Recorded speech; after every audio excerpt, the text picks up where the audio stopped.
자, 에스더 우리 8번째 8장 1, 2절입니다. 우리 이제 대림절과 성탄절 모두 끝나고 다시 에스더서로 가겠습니다. 오늘 본문 함께 읽어보겠습니다. 우리가 대면을 못하니 비대면으로 이렇게 양육으로 또 함께 나눔을 가집니다. 우리 을청 우리 예배 어른들 예배 잘 드리시고 또 양육도 부지런히 챙겨 보셨으면 좋겠습니다. 또 말씀이니 말씀에서 주는 어떤 메시지가 있으니 함께 공유하고 나누면 참 좋을 것 같습니다. 1, 2절 있습니다. 그날 아하수에로 왕이 유다인의 대적 하만의 집을 왕후 에스더에게 주니라.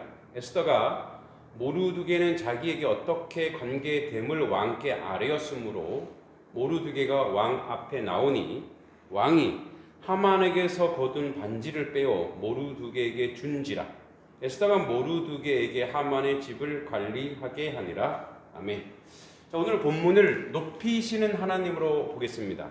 이제 이 에스더서가 이제 역사 소설처럼 잘 전개됐는데 이제 부림절, 부림이라는 제비뽑기거든요. 이 부림절의 그 유대인의 명절 중에 하나인 부림절에 관한 것이 이제 대단원에 막을 내려가고 있는 중입니다. 그래서 하만이 유대인을 다 죽이려고 하다가 자기 꾀에 자기가 빠지죠. 그러니까 악은 정말 바람에 나는 겨와 같이 무너집니다. 그리고 이제 그런 상황 속에서 모르드게와 에스더가 어떤 관계인지 이야기하고 그리고 오늘 왕이 하만이 이 집을 에스더에게 줍니다. 그 페르시아는 여성에게도 그 어떤 권리가 있었어요. 그래서 다 주게 되고 그리고 이제 그 모르드게는 하만이 가지고 있던 인장 반지가 뭐냐면 그 뭐죠? 증서예요, 증서. 그러니까 총리죠, 총리가 된 거예요. 모르드게가 그 인장 반지를 꼈다는 것은. 그래서 이제 둘 다 높아지죠. 그러나 아직 게임은 끝나지 않았어요. 다음 주에 보겠지만 아직 그 하만이 모르드게를 죽이려고 하는 모르드게 자신이 그 죽음에서 건졌지만 아직 유대 민족 전체는 그 황제의 그 명령문이 있기 때문에 그 명령문에 의해서 다 죽을 수밖에 없거든요. 이제 그런 면에서 아직 게임은 끝나지 않았지만 그 과정 속에서 하나님이 이들을 어떻게 높이시는가를 알게 됩니다. 자, 그래서 제목 높이시는 하나님인데 우선은 먼저 에스더에게는 이제 하만의 집을 하만이 얼마나 많은 부를 가졌겠어요. 원래 그 반역자의 집은 다 몰수예요. 그런데 왕이 이제 황제 직권으로 이것을 에스더에게 하만의 모든 집과 거기에 관련된 모든 뭐 동산이든 부동산이든 권속들, 모든 하인들이라든지 모든 하만이 가지고 있는 모든 재산을 이제 에스더가 소유하게 됐죠. 그러니까 에스더는 물질을 얻게 된 거예요, 그죠? 물질을 얻게 된. 그러나 에스더가 사실 물질에 관심이 있는 건 아니죠. 지금 아직도 끝나지 않았어요. 그리고 모르드게는 이제 삼촌 모르드게는 왕의 인장반지 하만이 끼었던 하만의 권력, 이 권력이죠. 이 권력을 하만이 무너지니까 이 모르드게에게 줍니다. 그래서 인장반지. 그래서 거의 뭐 두 번째 우리 지금 영의정이죠. 그 총리죠, 총리의 직을 모르드게 가지게 돼. 그러니까 이 모르드게는 이제 뭐죠? 정치적인 어떤 권력을 가지게 됐죠. 이렇게 하나님이 이들을 이렇게 높였어요. 그러나 이들이 이제 이것이 목적은 아니었어요. 그러나 하나님이 더불어 이것을 지금 함께 높여주시고 또 물질도 허락해 주신 거죠. 자, 여러분 여기서 오늘 어떤 얘기를 하고 싶냐면 자, 이들의 목적은 이것이 아니었지만 이것까지 추가로 더해졌어요. 그래서 이것은 이들이 그 유대 민족을 포로 시대의 글이에요. 그들을 섬길 수 있는 도구로 하나님이 주신 거죠. 그러니까 이걸 가지고 뭐 에스더는 이미 뭐 왕후기 때문에 뭐 물질이 더 필요 없을 수도 있죠. 그러나 그것을 허락한 것은 왕으로서가 아니라 유다인으로서 유대인들을 섬길 수 있는 물질이 이제 공급이 되었고, 또 이제 모르드게는 유대인으로서 그 당시에 이방의 그 페르시아의 가장 큰 권력 중심부에 있어서 유대인을 보호할 수 있는, 그러니까 하나님 백성을 보호할 수 있는 권력을 가지게 되었단 말이에요. 그러니까 여기서 이제 어떤 얘기를 하고 싶냐면 이 얘기를 하고 싶어요. 자, 기독교적 윤리.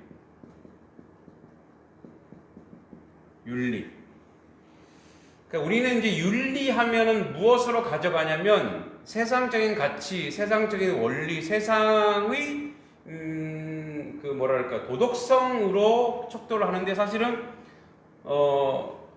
이 가장 고급한 윤리는 어디서 나오느냐? 십계명에 있습니다. 그리고 십계명에 인간이 가지고 있는, 인간이 노예로 살던 인간들을 하나님 백성으로 이렇게 사는 거야라고 십계명에 다 나와 있죠. 뭐 가장 크게 하나님을 사랑하고 이웃을 사랑하는 거예요.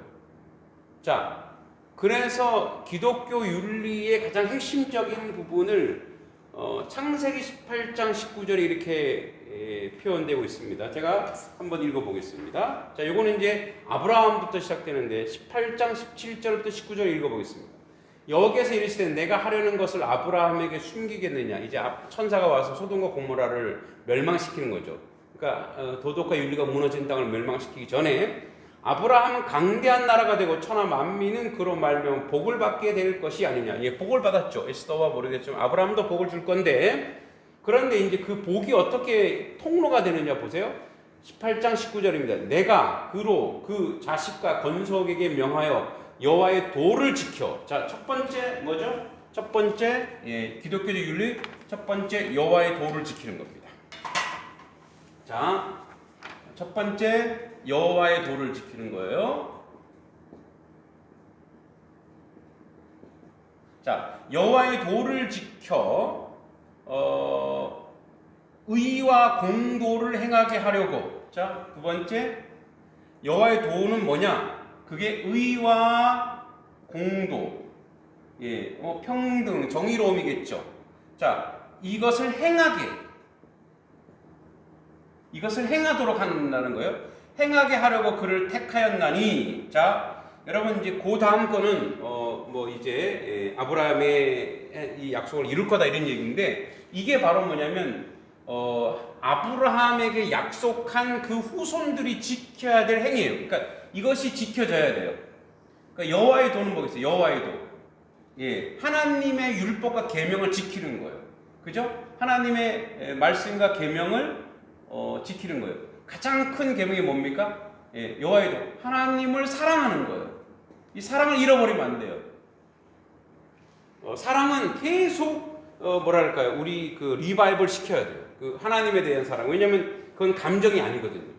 하나님에 대한 사랑은 감정이나 어떤 인간적인 어떤 내용이 아니고 하나님으로부터 오는 말씀, 하나님으로부터 오는 은혜, 하나님으로부터 오는 모든 것을 계속 공급받아야 돼요. 그러니까 하나님의 말씀은, 여호와의 도는 하나님의 곳으로 하나님의 것을 공급받을 때 하나님을 사랑할 수 있어요.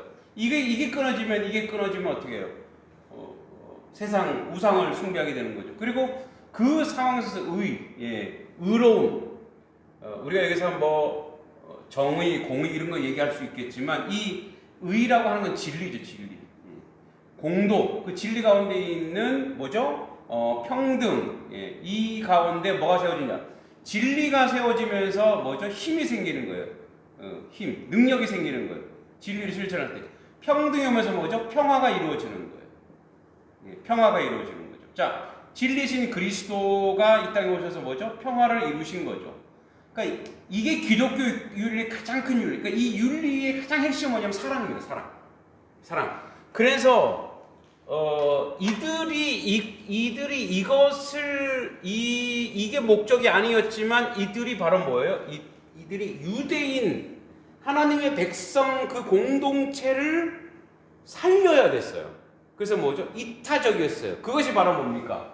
여호와의 도를 지키는 것이고 공도와 이걸 행했기 때문에 이들에게 오는 것이 바로 뭐예요? 이것이 오죠. 그래서 이들이 가지고 있는 능력과 이 평화가 에스더가 물질과 권력을 통해서 이스라엘 백성 전체에게 이제 불임절을 만들어내기까지 그런 것들이 만들어지고 이루어진 거죠. 오늘 가장 고급한 윤리는 기독교적 윤리라고 했습니다. 기독교 윤리는 제가 이제 안경을 썼잖아요. 이 기독교 철학 이 안경으로 세상을 바라볼 때 진짜 투명하면 그대로 볼 수 있죠. 근데 우리 인생 모두는 색안경을 끼고 있대요. 뭐 두려움의 안경, 뭐 비난의 안경, 자학의 안경, 뭐 질투의 안경. 그런데 하나님만이 안경을 쓰지 않았대요. 그게 무슨 말이냐? 하나님만이 있는 그대로 보신다는 거예요. 세상을. 그렇게 세상을 공정하고 공평하게 사랑할 수 있다라는 거예요. 그러니까 우리가 오늘날에도 계속 우리가 이루어내야 될 것이 뭐냐면 우리 혼자 잘 먹고 잘 사는 것, 그래서 천국 가는 것, 그렇게 우리 부름받지 않았다는 거예요. 이들이 유대 민족을 살려내려고 한 것처럼 우리도 내가 속한 지역, 공동체, 학교, 가족, 내가 보이는 모든 것을 살려내는 것, 그들을 회복시키는 것이 우리의 임무가 되어야 돼요.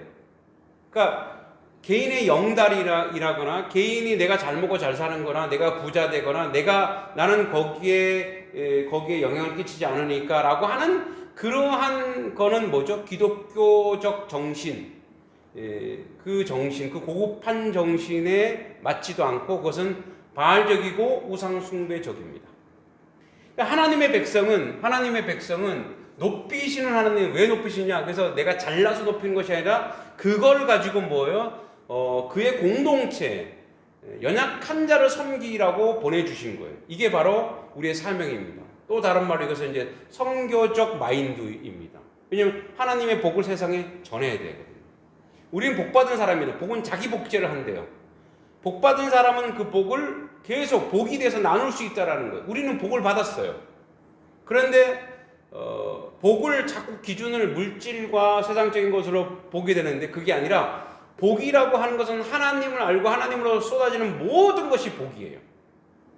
여러분 저들 자연을 보세요. 하나님 그 복을 쏟아 부어요.